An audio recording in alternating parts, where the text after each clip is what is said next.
Bom, eu poderia só simplesmente dizer que vou aqui mediar a mesa de uma grande amiga. Não, eu tenho a satisfação de não trabalhar com uma colega. É uma grande amiga.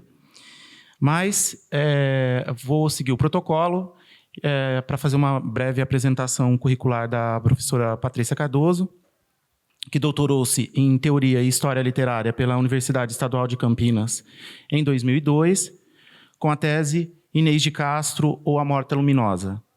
É professora de literatura portuguesa na Universidade Federal do Paraná desde 1997, fez estágios pós-doutorais nas Universidades Novas de Lisboa e de Surrey, na Inglaterra. Presidiu a Associação Brasileira de Professores de Literatura Portuguesa, Abraplip, no biênio 2016 e 2017. E coordena atualmente um mestrado bilateral entre a Universidade Federal do Paraná e a Universidade de Lyon de Lumière, desde 2012. E desde 2022, preside a Cátedra Camões José Saramago, UFPR. Patrícia? Obrigada, Antônia. Bom, eu vou passar imediatamente a leitura do meu texto, porque, enfim, também tenho o receio de que as pessoas caiam dormindo pelo... 3 vezes com Saramago, Viagem a Portugal, Manual de Pintura e Caligrafia e Levantado do Chão. A prova do poder de consagração envolvido nos prêmios literários é o quanto passam despercebidas as motivações declaradas para sua outorga. No caso do Nobel atribuído a José Saramago, chegam a surpreender as palavras com que se encerra o comunicado da Academia Sueca à Imprensa em 8 de outubro de 98. Eu cito: a sua obra assemelha-se a uma série de projetos, cada um deles a negar os outros, mas constituindo uma nova tentativa de lidar com uma realidade difícil de apreender. Fim da citação. Curiosa, para dizer o mínimo, essa qualificação, na medida em que aponta para a falta de coesão da obra, cujo autor se está a entronizar no panteão dos melhores escritores do mundo. Se a primeira parte da frase soa incompatível com o contexto, a segunda, ao referir o caráter fugidio da realidade, motivo para aquela série de projetos que se negariam uns aos outros, toca num aspecto ao qual Saramago sempre esteve atento. Graças à agudeza de sua compreensão quanto à complexidade que envolve o que chamamos, porventura abusivamente, a vida real, José Saramago descolou-se de um conjunto de escritores de notório engajamento social, frequentemente manifesto como esforço de responder univocamente à pergunta "o que fazer?", chave do ativismo de esquerda para o qual o romance de Nikolai Chernyshevsky, publicado em 1863, assim intitulado, né, O que fazer, serviu como referência, figurando posteriormente na obra homônima de Lenin, de 1902.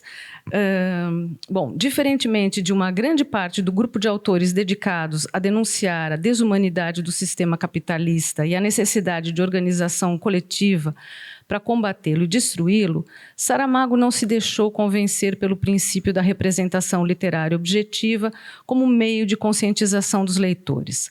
Na verdade, parte significativa da qualidade da sua escrita encontra-se no confronto mesmo da possibilidade de se conscientizar alguém.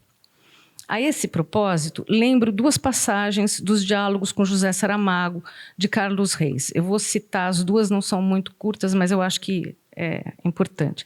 De qualquer um dos meus romances, creio que se pode demonstrar que foram escritos porque o autor deles tem umas quantas questões a resolver, que só pode resolver ou tentar aproximar-se da resolução delas escrevendo um livro. O que há ali são livros que eu, como cidadão, como pessoa que sou, diante do tempo, diante da morte, diante do amor, diante da ideia de um Deus existente ou não, diante de coisas que são fundamentais e que continuarão a ser fundamentais, procuro colocar ali o conjunto de dúvidas, de inquietações, de interrogações que me acompanham e que podem ser de caráter tão imediatamente político, é o caso da Jangada de Pedra, como podem ser interrogações de outro tipo. Essa é a primeira citação, eu vou passar a segunda agora. Eu sou muitas vezes convidado a fazer conferências em universidades ou onde quer que seja. Desejaria que as pessoas, depois de eu ter passado por lá para dizer aquilo que fui dizer, ficassem a pensar no que disse. E como aquilo que vou lá levar são as minhas preocupações, que por sua vez aparecem nos meus livros, no fundo verifico que só sei falar de mim como pessoa. Isso não tem nada a ver com egoísmos ou com egocentrismos, não. O que acho é que as questões que me preocupam são questões que queiram as pessoas reconhecê-lo ou não, a todos preocupam.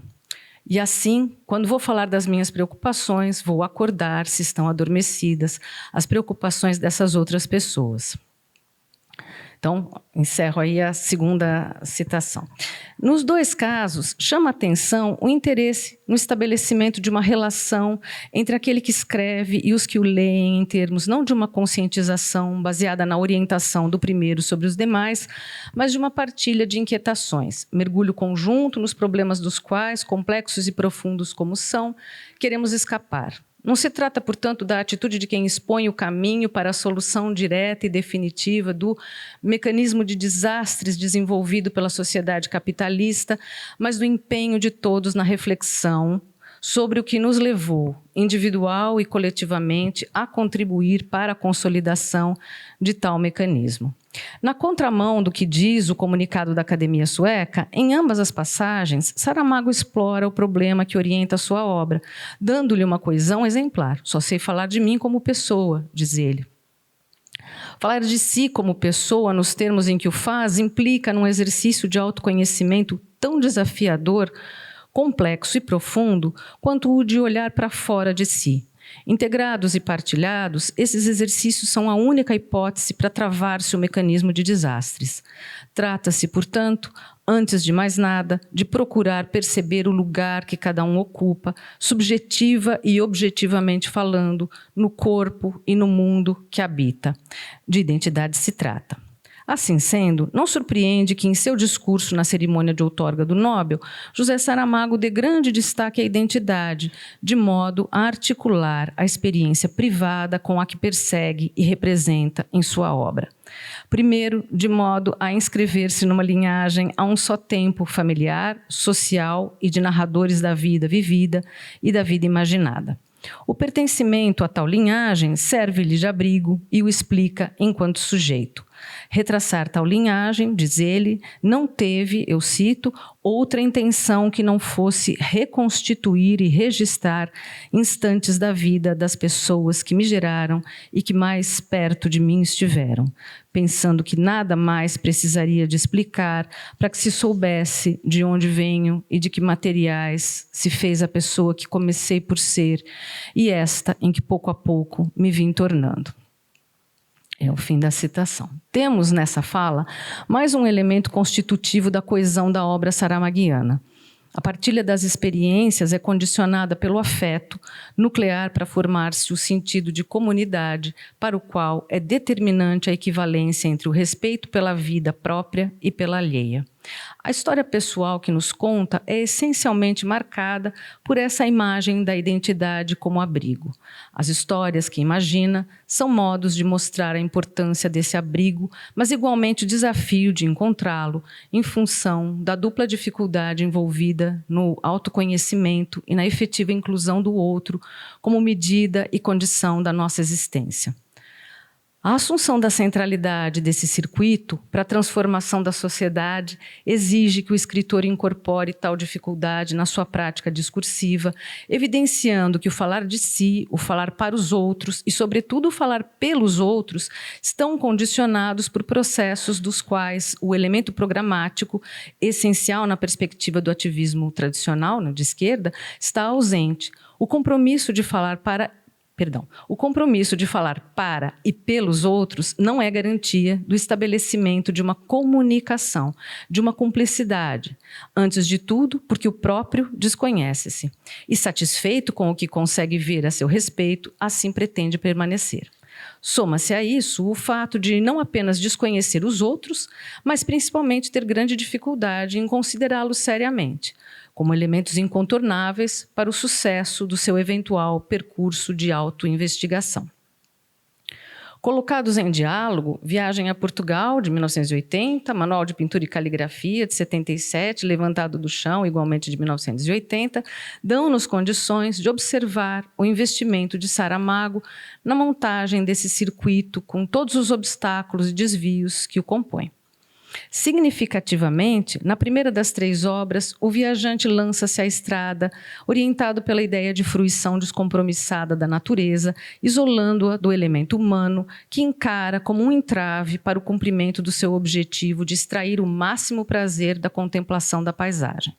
Vale pensar nessa sua determinação em contraste com o tratamento reservado à relação sujeito-natureza pela estética romântica, interessada em promover uma correspondência entre espaço exterior e subjetividade, no intuito de investigar a individualidade a partir da sua variabilidade e imprevisibilidade. No caso de Viagem a Portugal, durante boa parte do seu percurso, o viajante é assumidamente refratário à exploração do que quer que seja que o ameace com a necessidade de ir além do ver. Assumida tal postura, incomoda-o a necessidade de interagir, mesmo minimamente, com as pessoas que, é essa a sua perspectiva, abalroam-no pelo caminho. Tem, portanto, o peso de uma experiência forçada a que o leva a relacionar-se com um contingente que lhe narra histórias cujo teor, carregado de problemas, passa longe da leveza por ele buscada na viagem. Instala-se, então, o conflito. De um lado, o viajante, que por nada quer ser incomodado; de outro, pessoas de uma pobreza que estorva a fruição da paisagem. A sua fruição da paisagem, né? Imagine-se o nível de incômodo que para ele representa o ter que pensar sobre as condições materiais dessa gente. Mas esse não é o seu maior problema. O maior problema são as histórias que ela o fará ouvir. Ouvindo-as, ele será levado a perceber a incontornável densidade da vida abrigada nos corpos, que até ali ele encarava como afrontas. Pode-se dizer que seja positivo o resultado desse confronto, pois ao final do percurso, o viajante descarta a sua postura de turista, humanizando-se, o que quer dizer que não apenas aceita a inclusão do elemento humano na paisagem, como passa a relacionar-se com ele afetivamente, solidarizando-se com aqueles cujas difíceis experiências de vida, partilhadas como são com o viajante, servem como ponto de partida para uma outra viagem. Significativa é a conclusão a que chega no final do percurso. Eu vou citar. Junta-se um homem, junta-se uma pedra, homem, pedra, pedra, homem.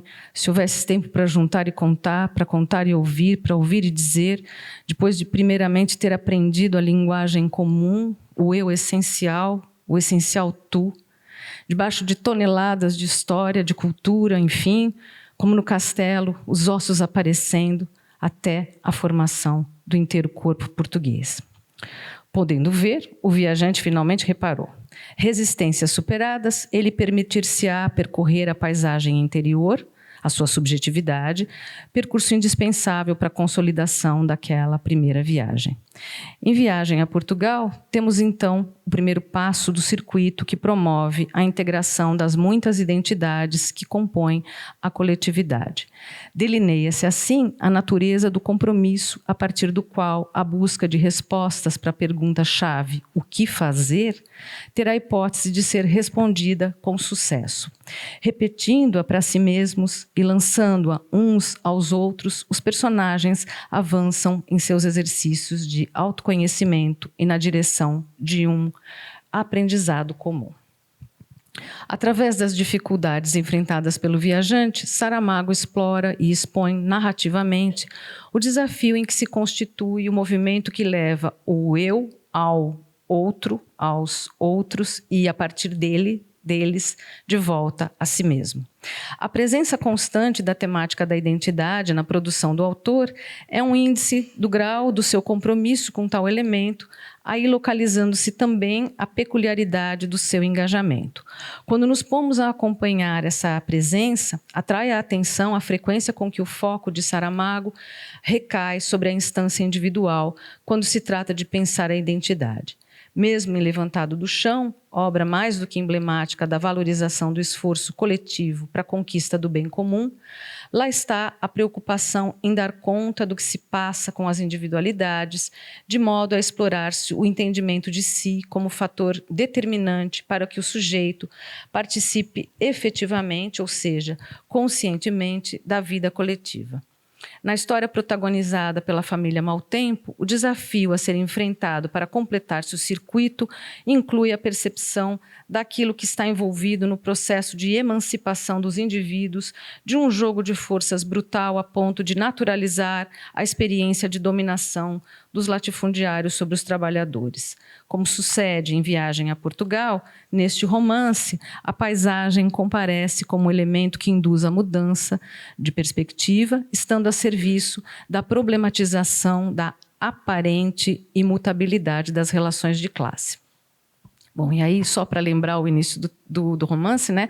O que mais há na Terra é paisagem. Porquanto a paisagem é, sem dúvida, anterior ao homem, e apesar disso, de tanto existir, não se acabou ainda. Será porque constantemente muda, ou ainda não, ou não já. Criando um paralelo com o que se passa na paisagem, o narrador dá continuidade à construção do circuito, desta vez evidenciando a dificuldade em perceber-se o ponto exato da mudança que substitui a obediência por independência. Sua mira volta-se para uma abordagem crítica do empenho na chamada conscientização das massas enquanto movimento assimétrico, em que o intelectual assume o papel ativo de agente conscientizador, ficando as massas com o de receptor passivo da sua mensagem, que a elas caberá colocar em prática, visando a derrubada do sistema. Também neste caso, interessa-lhe explorar por dentro, ou seja, a partir das subjetividades, sem perder de vista a dificuldade envolvida nessa empreitada, a passagem da obediência à independência. Em função disso, na economia do romance, serão propositadamente indefinidas as motivações para tal mudança, não havendo qualquer aposta no recurso teleológico para explicar ou justificar o dia levantado e principal, incluindo-se nelas o elemento imponderável. Afinal, se as nações todas são mistérios, o que dizer dos indivíduos que as compõem? Portanto, caberá ao leitor reparar, construir suas hipóteses sobre o que pode haver em Domingos e seus descendentes, que os fazem integrar o processo de levantamento geral. É possível dizer que, em diferentes graus, une-os a insatisfação com a vida que lhes é imposta, que são obrigados a assumir como fado. Difusa, mas nem por isso menos incômoda, é a insatisfação experimentada por Domingos. Aliás, justamente por ver, mas não conseguir sistematizar aquilo em que repara, o personagem acaba por suicidar-se.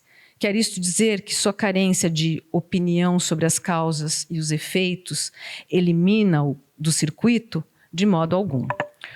O modo como a narrativa o apresenta e acompanha o seu vai e vem desassossegado, arrastando consigo a família, ou dela fugindo o Alentejo afora, para terminar a vida enforcando-se, é emblemático de que nele a conformação do elemento humano ao latifúndio e a sua dinâmica não se dá pacificamente. Não à toa, durante 2 anos, Domingos será maltês. Quando volta, já não consegue recuperar a família, diferentemente do que sucedera em momentos anteriores. A contrariedade provocada pela situação corresponde ao ápice dessa crise permanente que foi a sua vida. Ao acompanhar os seus momentos finais, a narrativa sugere que, buscando processar mentalmente o conflito que o levou a perder a família, Domingos começa a perceber-se. Eu vou citar um trecho. Domingos Maltempo não diz palavra, não faz outro gesto. Ainda está a ouvir o que lhe foi dito e, para tudo entender bem, não pode ficar ali. Não está a pensar. Salvo se pensamento, é esta passagem lenta de imagens para trás, para diante, e uma palavra solta, indecifrável, que de vez em quando rola como pedra, que sem porquê caísse do monte. Ver coisas destas e nem bebido está. De enforcamento, ninguém morreu tão depressa. Fim da citação. Inconscientemente, Domingos exerce uma influência a um só tempo difusa e determinante no ativismo a ser abraçado por seus descendentes. De natureza análoga será a influência do outro maltês, né, da narrativa, o José Gatto, assim recordado por Antônio Maltempo.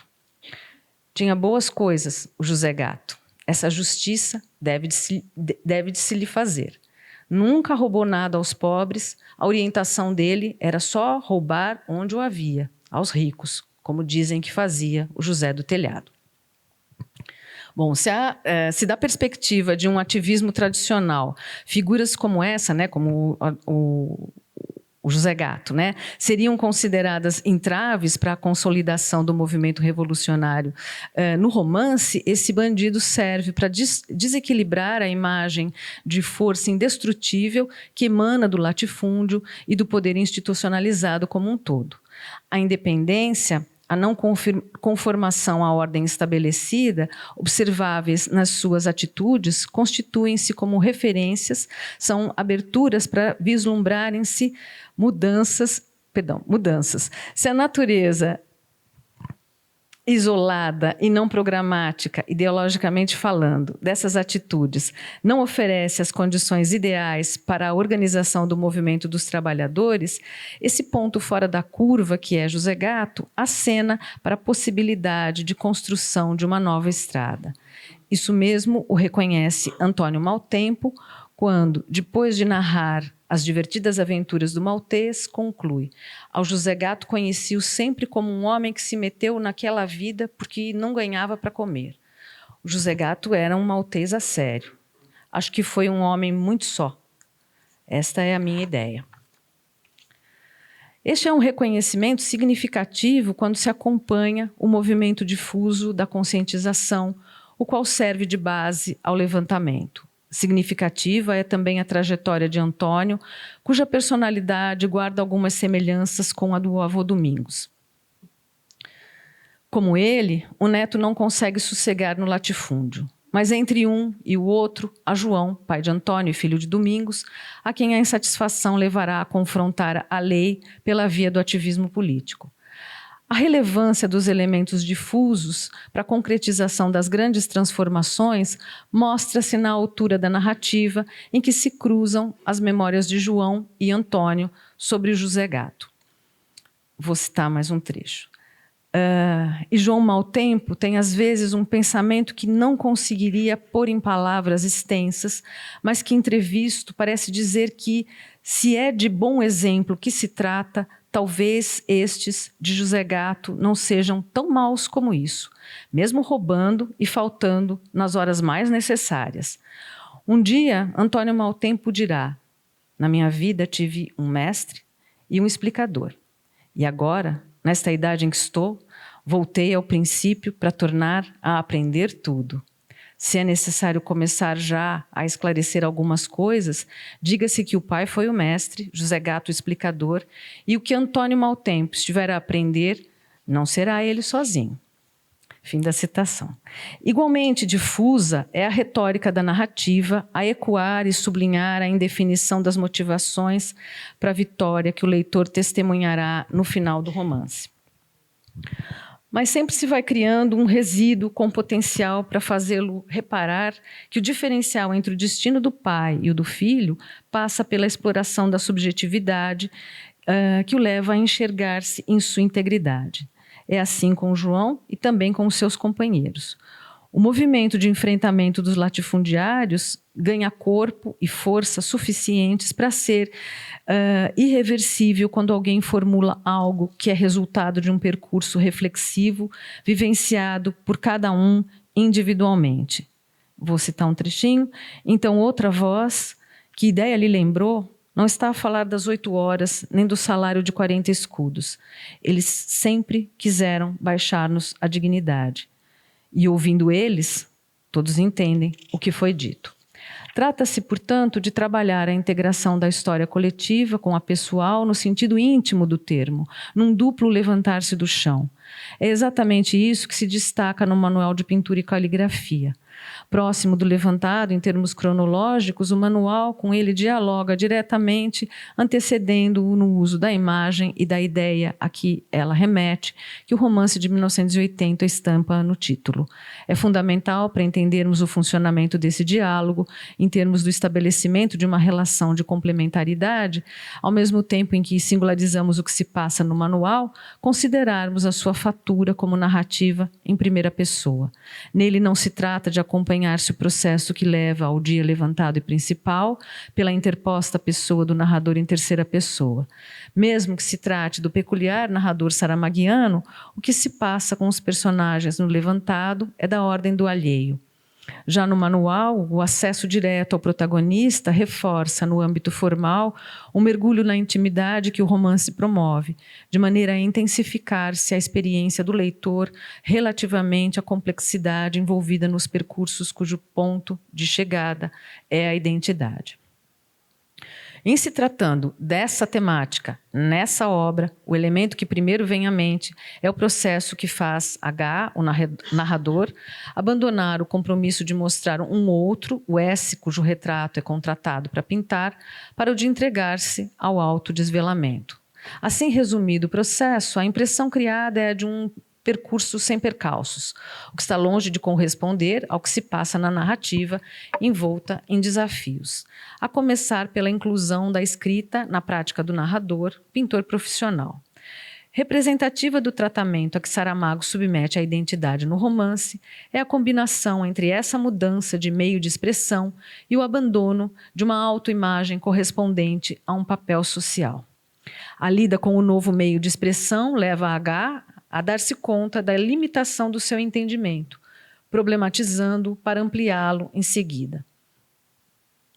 No início da narrativa, o leitor acompanha uma figura em que se aglutinam estereótipos, do profissional medíocre, a quem só incomoda que lhe joguem na cara a mediocridade, do macho avesso a compromisso, sempre disposto a distrair-se com qualquer mulher, do sujeito que tem amigos porque se diz que é preciso algum convívio social.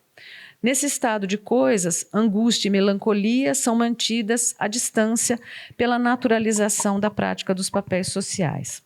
Significativamente, a crise que afasta H dessa vida manifesta-se em meio ao embate travado com S, no qual, a princípio, cada um comporta-se exemplarmente de acordo com o seu papel. Depois de uma vida a fazer de conta, sem dar por isso, que não era abissal a distância em relação ao seu modelo, H, finalmente, dá-se conta dela. E eu vou citar um trecho. Pergunto a mim mesmo por que escrevi que S é belo. Na verdade, S não é belo, mas tem a desenvoltura que eu sempre desejei ter. Dizia que nasceu já com todas as batalhas ganhas ou que dispõe para lutarem em seu lugar, de invisíveis combatentes que vão morrendo cuidadosamente, sem ruído, sem eloquência, alisando o caminho como se eles próprios fossem simples ramagens de vassouras. O rico nunca vê, nunca repara, apenas olha e acende os cigarros com o ar de quem esperaria que já viessem acesos. O rico acende o cigarro ofendido, isso é, o rico acende ofendido o cigarro, porque não há ali, acaso, ninguém que lhe o acenda. Até o ponto anterior ao aparecimento de S em sua vida de pintor profissional, para H havia sido suficiente a satisfação advinda da suposta altivez e reverência, ele a chama, permitida à sua classe. Vou citar mais um trecho. S teria gostado que eu lhe reconhecesse o dinheiro que tem e o poder que lhe adivinho. Contudo, os artistas praticam por tradição alguns privilégios que, mesmo quando não usam ou usam ao invés, mantêm uma aura romântica de reverência que confirma o cliente na sua provisória condição subalterna e na sua particular superioridade. Nessa relação, algo teatral, cada um representa o seu papel. No fundo, S teria desprezado se eu lhe acendesse o cigarro, mas muito pior do que isso teria ficado logrado se eu o tivesse feito. Não houve surpresas para nenhum dos lados e tudo se passou como convinha. Fim da citação.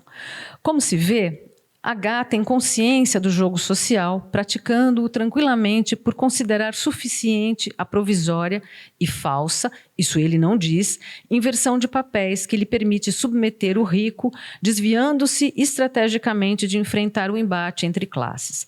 O problema com o qual ele não conta, ou não quer contar, é a existência das surpresas desestabilizadoras. Se no primeiro contato com o modelo nada ocorre que prejudique a relação rico-pobre, a partir do momento em que S desrespeita a regra do jogo e assintosamente despreza o trabalho de H ao afirmar que nunca lhe havia ocorrido a ideia de encomendar um retrato seu, a surpresa manifesta-se, desfazendo definitivamente o equilíbrio. Instalada a crise, H vê-se impelido a aprofundá-la. Sua primeira reação nesse sentido, ainda no campo da simples desforra contra o rico, é a elaboração de um retrato paralelo de S, com o objetivo de pôr à mostra a sua verdadeira identidade. Se, por um lado, a estratégia da vingança revela-se inoperante, por outro, apresenta um efeito colateral bastante frutífero, à medida que coloca H diante da dificuldade para determinar o que seja uma identidade verdadeira e como se chega a ela. Opera-se então uma mudança na atitude do narrador, que começa a libertar-se do uso de uma lógica a serviço do reforço da estereotipia, encaminhando-se para um abraçar da crise ou, num registro menos dramático, para uma reflexão desimpedida. Demonstrativo do modo desimpedido como o faz é o que vai neste trecho. Há só um retrato de S, o único que sei fazer, igual não ao que sou, mas ao que querem de mim. Se não é antes verdade ser eu precisamente e apenas o que de mim querem. Se estas palavras são verdadeiras, se não erro, então existo na dimensão do que me compram. Perdido o público desta arte, que faço da arte e de mim o que fazer, né? A crise em que se envolve com o seu modelo comprador é a porta de entrada para o profundo questionamento a que se entregará H em seguida.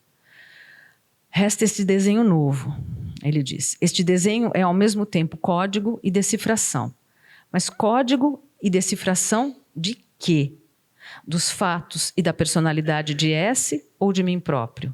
Quando resolvi começar este trabalho, julgo tê-lo feito para descobrir a verdade de S. Ora, que sei eu disso? Da chamada verdade de S? Quem é S? Esse? Que é a verdade? Perguntou Pilatos. Que é, repito, a verdade de S? E que verdade? Ou que coisa assim dizível, ou designável, ou classificável? O questionamento a que se entrega H vai alterando a sua perspectiva, fornecendo-lhe dados para ampliar a imagem de S, o que não implica numa alteração daquele seu perfil de rico, contribuindo para que se apresente ao narrador a noção de alteridade. Esta, por sua vez, é importante para que finalmente o narrador desemboque no trajeto que o levará a começar a construir a sua própria identidade. Com muito trabalho, teria dele, S, né, tantas imagens quanto os fatos, as datas, os amigos e os inimigos. Mas, mesmo sabendo tudo de quanto fosse possível saber, a última questão continuaria de pé. Como pôr tudo isso num retrato? Como pôr tudo isso num manuscrito? Quem retrata, a si mesmo retrata. Mas quem escreve? Também a si se escreverá? Depois de notar a impossibilidade de ser como S, H ultrapassa sua esquemática caracterização como rico, abandonando-o como objeto de interesse e segue na direção de si próprio. Como se nota nos trechos aqui mencionados, seus desafios são de variada ordem, da alteridade à identidade, passando pelos instrumentos adequados para dar conta daquilo que se está a observar a respeito do outro e do próprio. De desafio em desafio, H vai varrendo a vida estereotipadamente vivida até criar o que denomina de deserto, ou seja, o espaço limpo para que os seus relacionamentos deem-se em novas bases. E muito há que aprender. As indicações da absoluta falta de conexão do narrador com as pessoas do seu convívio são dadas por seu total desconhecimento a respeito, seja da atividade anti-regime do amigo Antônio, seja da da percepção desse mesmo amigo a respeito das potencialidades de H para aderir à luta, as quais só poderiam ser postas em prática mediante o respeito pela vida alheia, valor que nem o próprio H, nem o leitor reconhecem nele antes de iniciado o seu percurso. Soma-se a tais elementos a ignorância declarada do narrador sobre as qualidades da escrita de Adelina, a mulher com quem ele dorme, das quais ele apenas se dá conta depois de lançar-se no percurso rumo à identidade, à sua própria identidade, né? Avesso a saídas fáceis como é Saramago, sua opção recai num desfecho em que o leitor se despedirá do narrador sem que o percurso deste último tenha chegado ao fim, de modo a sublinhar-se a vastidão do espaço a ser percorrido quando se está às voltas com o autoconhecimento. Mas a intensidade da experiência facultada ao leitor é suficiente para que ele preencha a lacuna propositadamente criada pelo romancista envolvendo a relação direta entre a robustez da identidade individual e a sua correspondente no plano coletivo. A leitura de Manual de Pintura e Caligrafia, a partir do destaque dado ao entrelaçamento das duas modalidades de identidade, oferece-nos as condições necessárias para compreendermos a base de sustentação de propostas como a lançada por Antônio para a derrubada do regime, baseada na ação de apenas duas pessoas. Diz o seguinte a passagem rememorada pelo narrador. Aqui há anos, o Ricardo médico, muito a sério, influenciado pelo estilo e eficácia das operações de comandos, jurava que meia dúzia de homens, uns 10 no máximo, bem treinados, podiam assaltar ali São Bento, rajada aqui, bomba acolá, facada além e, num ápice, raptar o Salazar. Era tempo dele. Acabar com o fascismo, salvar o país, em suma.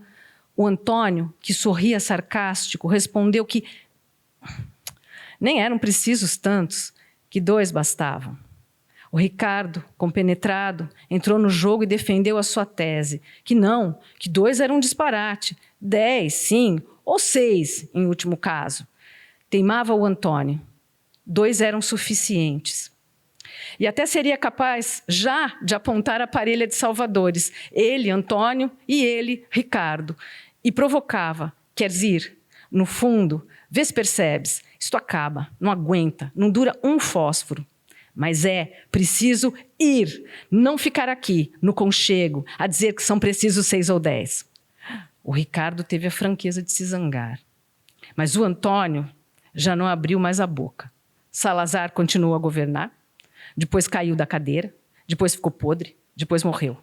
E agora temos o Marcelo com 2 L's, como o Tomás é Tomás. O povo grey e a pátria sagrada. Tudo é outra coisa para ser melhor, o que não quer parecer. Fim da citação. Aquilo que, segundo o registro do narrador, começa como um jogo de argumentação entre os 2 amigos, no qual domina o descompromisso com a seriedade do que se diz, ganha densidade, evidenciando o grande problema do combate ao fascismo. Sua derrocada depende do empenho efetivo dos envolvidos. Quanto maior o empenho, maiores as chances de sucesso. Quando afirma ser suficiente uma dupla para o combate, Antônio está a indicar a força nada desprezível das ligações estabelecidas entre indivíduos que se conhecem um ao outro, mas depois de conhecerem a si próprios. Isso porque o conhecimento próprio confere confiança ao indivíduo, permitindo-lhe assim ser confiável para os que com ele se identificam. Isso ocorrerá na sequência da narrativa, tendo o episódio acima referido como contraponto. Se a conversa com Ricardo expõe a sua falta de afinidade com as ideias de Antônio, o compromisso de H com o autoconhecimento, intuído por Antônio quando este descobre o quadro secreto de S esboçado pelo pintor, falo-á depositar nesse amigo, até então ocasional, a confiança necessária para torná-lo um intermediário estratégico junto à sua família, na altura em que é preso. Desafio entre desafios, para mudar o rumo das coisas, como vemos acontecer triunfalmente em Levantado do Chão, obra dedicada a celebrar a vitória das forças coletivas contra o regime ditatorial salazarista, é preciso saber realmente o que se quer e o que se fará depois de conseguir. Para esse aspecto, aponta o Manual de Pintura e Caligrafia. Vitória, triunfo serão consistentes e duradouros se estivermos juntos, sim, nós todos e cada um de nós, como antes de Saramago já dizia Almada Negreiros. Muito obrigada.